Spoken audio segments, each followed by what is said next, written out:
What do you make of Albanese's comments regarding Nigel Farage? Given that he's leading in the polls, shouldn't Anthony Albanese be at least careful in terms of his public comments about Farage and trying to forge a relationship? Well, you should learn from his comments about President Donald Trump. Whether you like him or not, he was the heir apparent to be president of the United States, and his comments now dog him in our relationship, which is so important to defend this nation. I mean, it doesn't matter whether you like Donald or don't like Donald, it's irrelevant.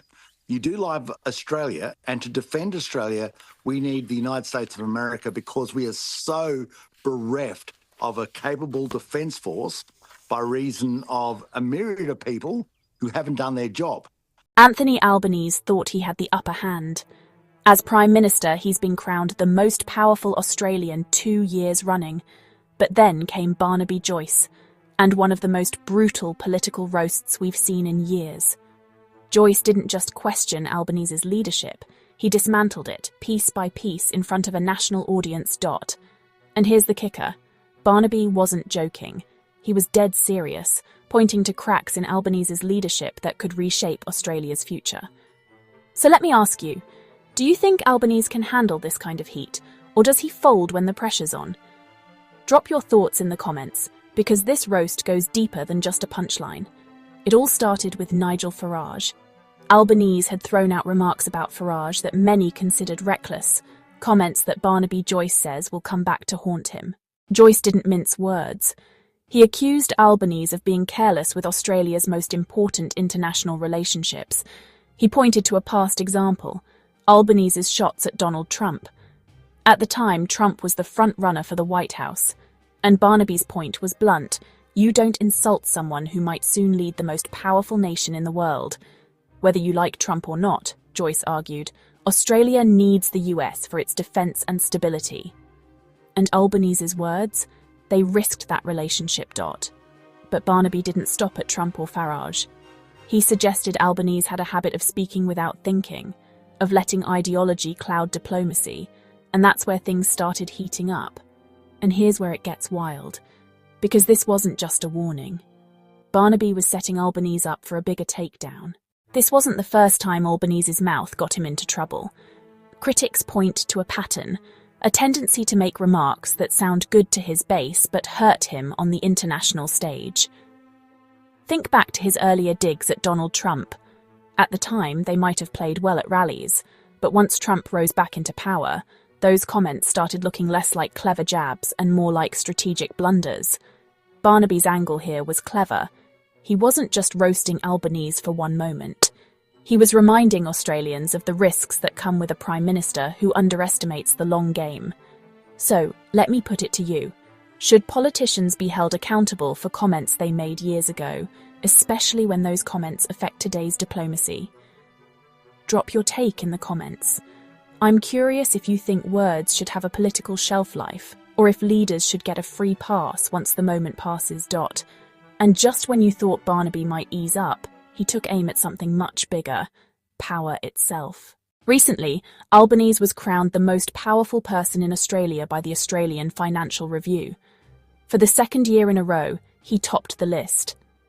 But Barnaby Joyce wasn't impressed. In fact, he tore the entire ranking apart. Barnaby argued that real power isn't about lists or magazine covers. It's about who controls the money, the unions, the bureaucracies, and the media.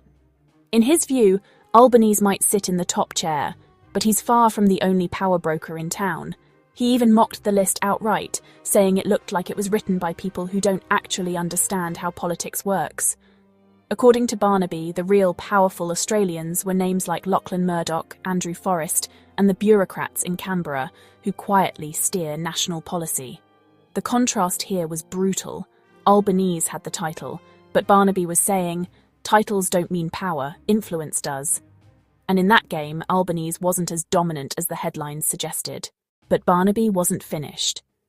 His next target struck at one of the most controversial figures in Australian tech policy. Barnaby turned his fire on Julie Inman-Grant, Australia's e-safety commissioner. She had been ranked as one of the most culturally powerful Australians. But Barnaby's reaction? Pure dismissal. Who even is she? he asked.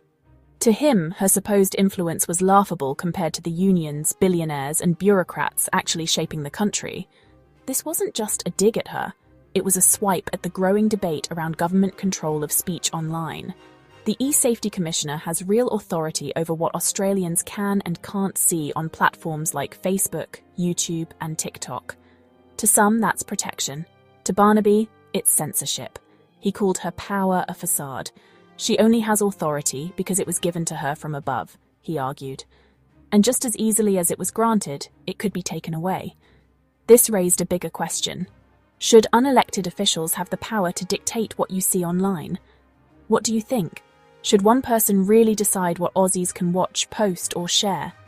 Let me know in the comments, because this is one debate that isn't going away anytime soon.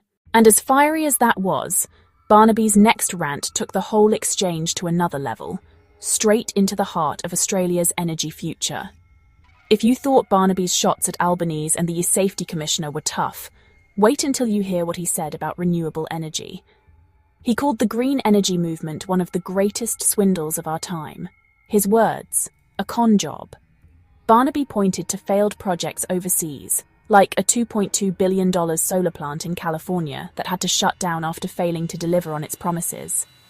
Not only did it underperform, but it needed natural gas just to keep running. And worse, it was linked to the deaths of thousands of birds. For Barnaby, this wasn't just about one failed project. It was about a global pattern of elites selling renewables as the future, while everyday Australians foot the bill. He painted a vivid picture: farmers losing their land to giant wind farms, wildlife dying in the name of green progress, and billionaires pocketing millions while ordinary households see their power bills skyrocket. It wasn't just policy criticism, it was a full-blown warning.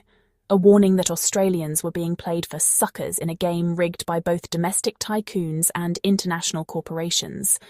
And with every word, Barnaby positioned himself as the one telling hard truths, while Albanese, in his framing, looked like a leader selling fairy tales.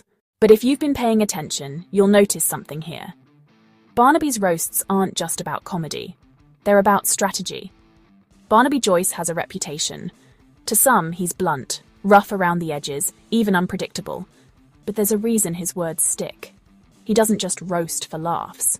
He uses criticism as a weapon, to frame himself as the truth-teller, the outsider calling out the system. Albanese, on the other hand, often looks reactive in these moments.